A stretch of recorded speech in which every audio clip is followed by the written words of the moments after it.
Look alive, Haunters. You are entering a story about Geist, the Sin Eaters.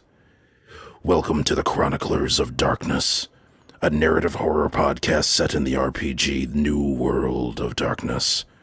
Due to adult language and the violent nature of the stories told, this podcast is rated M for mature, and we strongly encourage listener discretion. Episode 3 Reunion. I don't think I can trust my new friend Charlie. About 30 minutes ago, they destroyed my car and almost killed me. But then they say, water under the bridge, and suddenly we're holding each other's arms as we stroll into Pete's Diner by the boulevard. The staff can't see us, according to Charlie. They lead me to the kitchen door, tap a black marble to the doorknob, and pull me through. There is no kitchen. With a pressure in my guts and a pop in my ears, I'm pulled into a dining room. Brick fireplace, portraits of medieval people holding religious symbols, a large wooden table covered in chalk circles. Charlie's mentor, whose face I can't see from under their heavy black hood, moves over to greet us. Charlie taps a few of their rings against a few of their bracelets, and then places their hands on the table and invites me to do the same. What the hell is happening? Precisely, Charlie winks. It seems that Charlie and their mentor want to close off the tears between the Underworld and our world that Leslie caused during the East River incident. I can't blame them. Good fences make good neighbors. So they want to reinforce the locks between our world and the Dead's, a problem that the Sin Eater community has been unable to accomplish. So maybe these people have an alternative that'll work. The problem is, they can only close in a Varian gate from the inside. They need a backdoor access from someone who's been to the Underworld before. So, Charlie and I both cut our hands with this strange knife. I pull out Robbie's tape recorder to act as a compass, and we... Hey, are you gonna finish your waffles? What? Why are we in the diner? Oh, Christ, my head! Ugh! We were gonna go to the Underworld. Nix, hey, we just got back. Tell me you remember what you did. Let's rewind the tape then. Play it back. I don't hear anything. Lucky for you, I had it rigged. Little bit of magic, little bit of death, little bit of mind, touch of matter. So rather than recording sound, it recorded your Geist's inner monologue.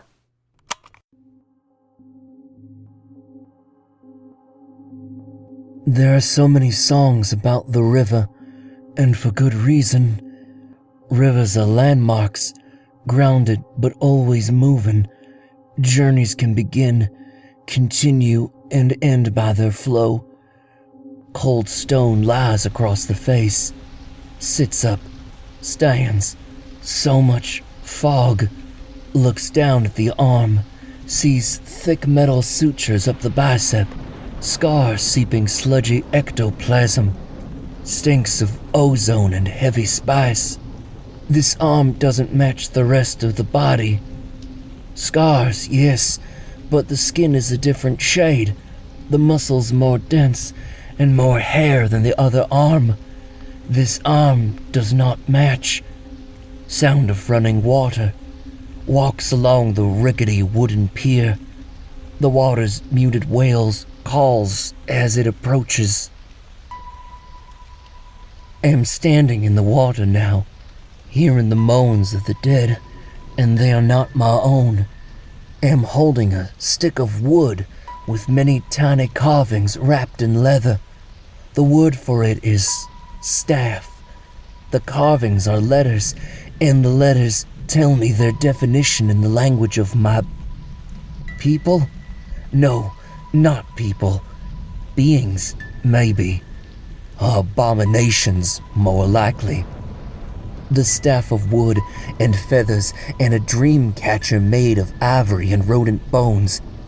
The staff was owned by my creator, the midnight man who stood above me and breathed false life into this body like oil into a rusting machine. Am here now to connect with the other side, looking for guidance.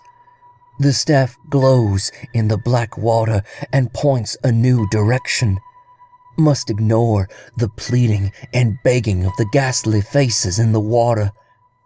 I can no longer rely on the river's wisdom to carry me. I must forge my own pilgrimage. It must be done in my footsteps. It must be my journey. There is a sound, like a door being opened in the air. 2 new people fall into the water. Wait for the 2 to venture away from the door, climb toward the shore. Then I move the flesh through. The light on the other side is pale, greasy, flickering, and I welcome it as I step into the living world. I live again. The Charlie bitch found us a back channel into the underworld, so down we went. My ride was tired, her will weakened, so when I slipped my hands over her mind, she didn't notice the jumpstart. My takeover. The Charlie bitch believed my ride was in control, though I spoke through her voice, moved her body for her. I gave her the night off because I am merciful some nights when she earns it, when I am sated enough. Our entry was clumsy and we fell into the water, the familiar chill of the River Styx. We found our way to the shore, and clothing clung to me, shaping the frames and curves of my ride. Hot blood, cold skin. What a day to flaunt your ride among the pathetic and fleshless dead. The Charlie bitch took a nail and carved some letters into the tape recorder, our compass, and divining rod toward our target. No, my old friend. The recorder dragged us easily along, and I cupped the Charlie's hand against our hip as we followed the rocky shoreline.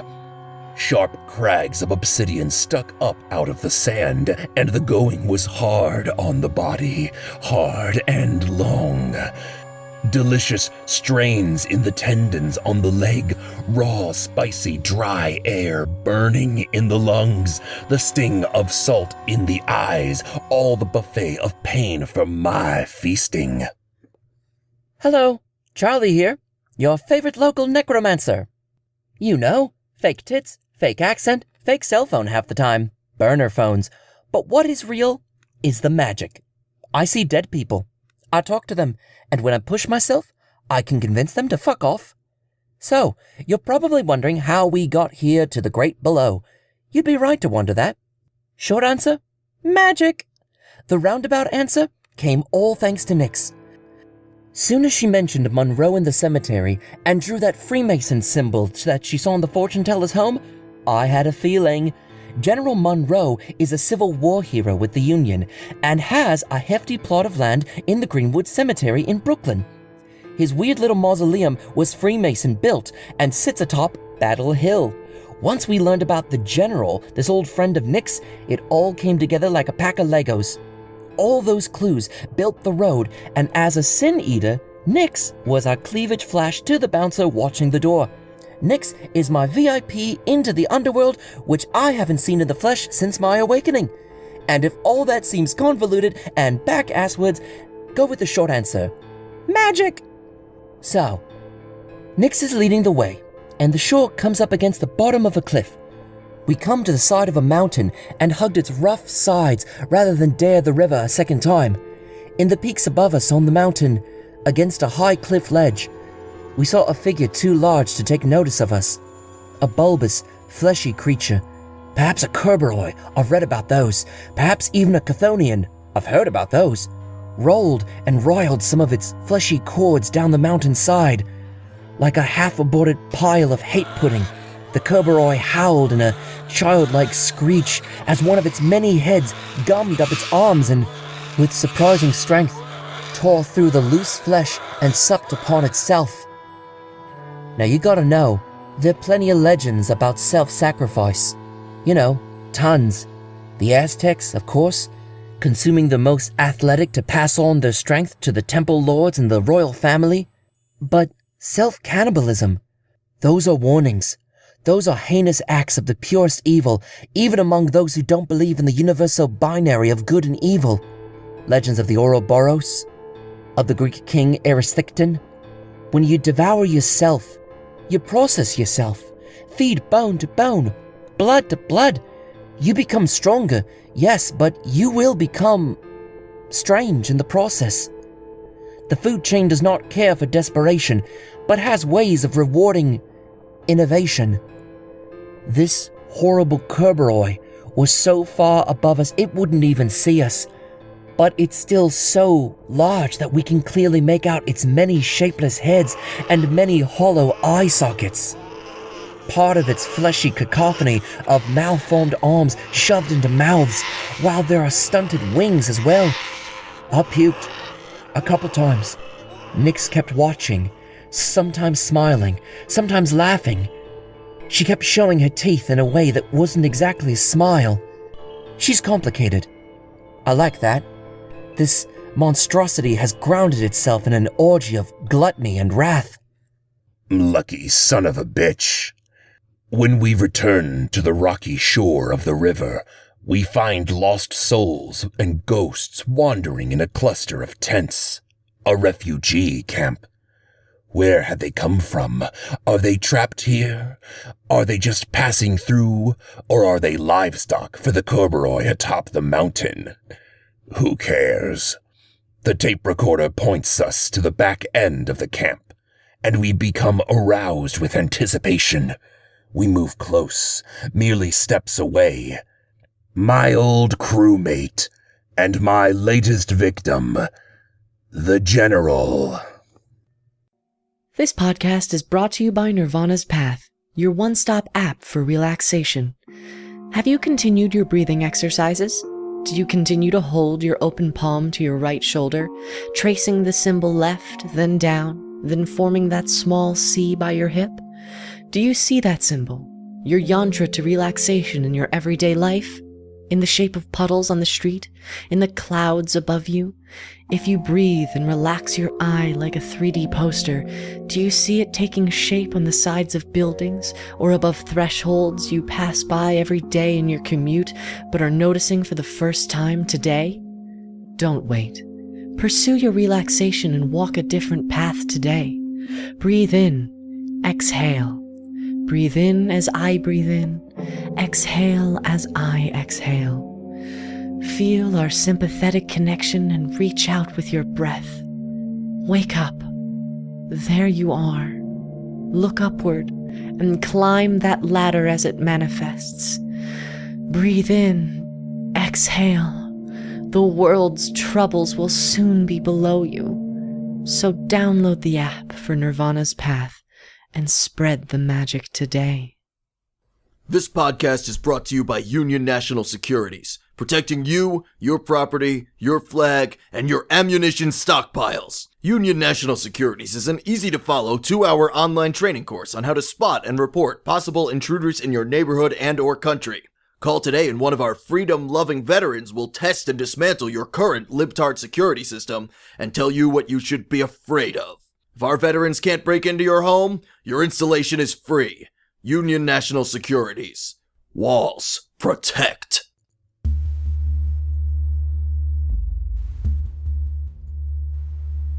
The Charlie is a few steps behind me, admiring the specters and weak-willed ghosts that flutter around us, their faces contorted in desperation and longing and lust. My ride makes them more aware of what they lack as ghosts, and I sup their envy. We exude precious ectoplasm. We exude life. We exude power. They hover and shrink away with their greedy eyes the moment I face them directly. We round a tent, and I can hear the rasping and the chains. There he hovers by the ephemeral memory of a cooking fire. His coat flutters more like a white flag than the embers of a commander. Ah, the general. A bony, bloody Confederate soldier withered from time away from his host. Yes, while he was attached to Robbie Crutch, we'd let the fleshlings rut and coddle each other. There was some tenderness there, but seeing him now, defeated, it is all I can do not to laugh. I smear ectoplasm from our gashed hand across his face, and it revitalizes him briefly, enough to plea and beg. He clutches my ride's hand as if to anchor himself. The Charlie is watching closely. Must be careful when I make my move. I suspect they are stupid enough to try and stop me. My ride greets the general and asks how he came back to the land of the dead. The general says that the wielder of the Pale Angel, Leslie Sherman, cut him from Robbie Crutch. After the cut, the general appeared here, next to Robbie, nearby but no longer bound. According to the general, Robbie was transformed. Robbie, in his rage and thirst for justice, had become a Geist himself. Robbie, taking whatever title he wished, returned to the mortal world, seeking a living host. The Charlie interrupts to ask what is Robbie's new title, and we play along, moving my ride's mouth to say, yes, what is Robbie now? Who is he bound to? Blah, blah, blah. The general does not know, and that's when the ghosts make themselves known, clustering beside their tent and massing from where we came. The general thanks me for bringing his new ride so close. The Charlie does not understand, which will make this next part even easier. They are going to die, and the general will make the bargain yet again. But then I think about the corduroy from the mountainside, and I suddenly have other plans. I reach for the general and swipe his keystone, the metal saber hilt, and I swing around, cracking the Charlie bitch upside the head. The Charlie crumbles to the sand from the wound. The ghosts swarm and rush at us, and I roar, releasing the cold wind as never before. Ice freezes the ground, ice freezes their corpses, and tears through their pathetic shanty camp. I am a walking maelstrom, and none shall touch this body. When I turn, my ride's mouth open, the general hobbles away, back toward the shore from where he came. Of course, give me chase, let me be the pursuer, face your end like a coward and make me hunt you down. The general tires and quivers at the side of the water, knowing that he cannot cross it. I stalk the beach, dampening the cold wind so as to quietly climb a tall rock. The dead are silent, but I smell the easy meal. His fear is acrid like absinthe on my palate. It is not possible to eat another Geist, not while they are tethered to a living body.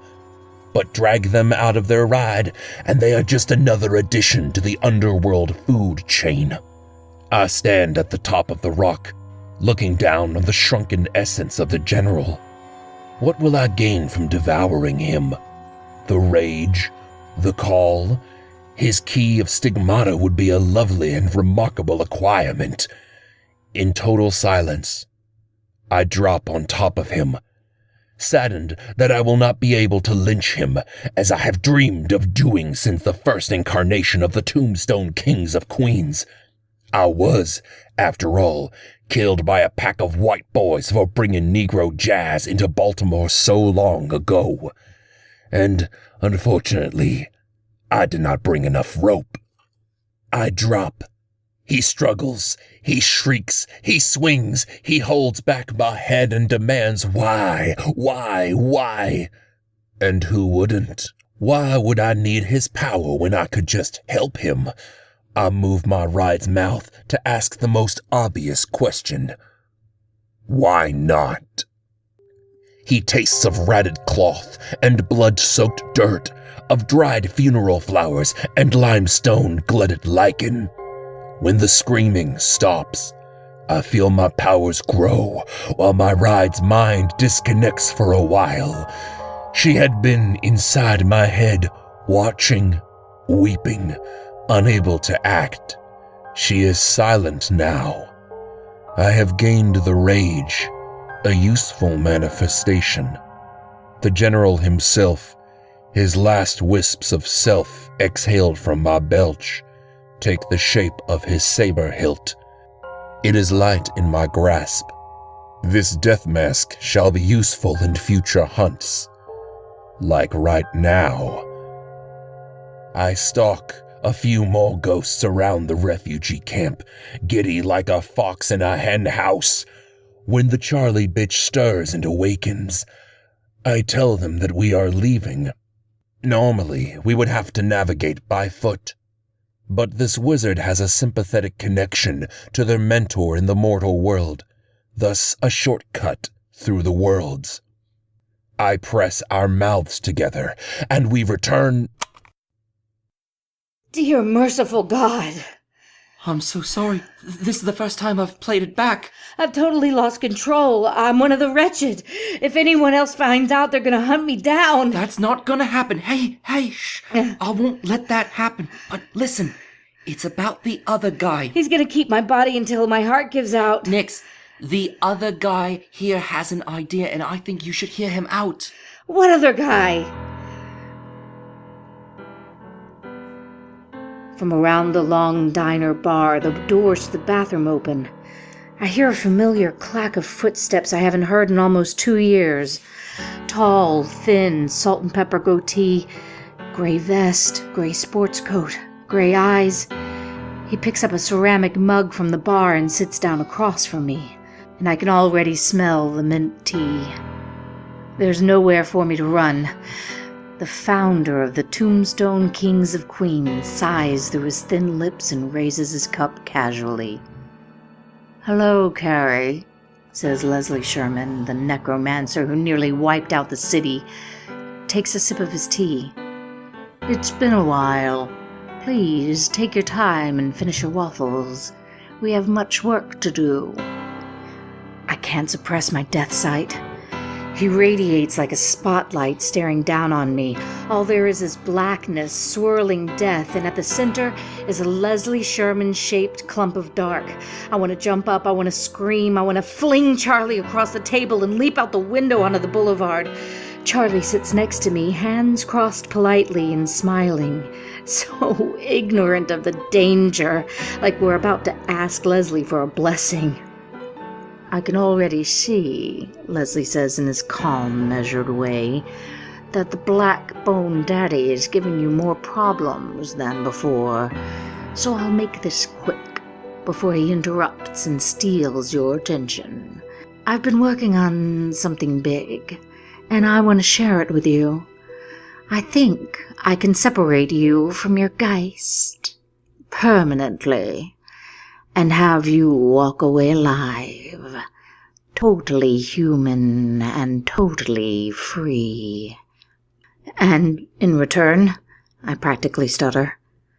He considers the question, finally answering, "What do you think?" Chroniclers of Darkness is written and produced by Uncle Yo, with performances by Monica Blaze Levitt. Original music by Jimmy Lynn. Logo by Jesse Pascal. Special thanks to Onyx Path Publishing for giving us a whole new world of darkness to haunt. Game on. Include everyone. And remember that death is only the beginning.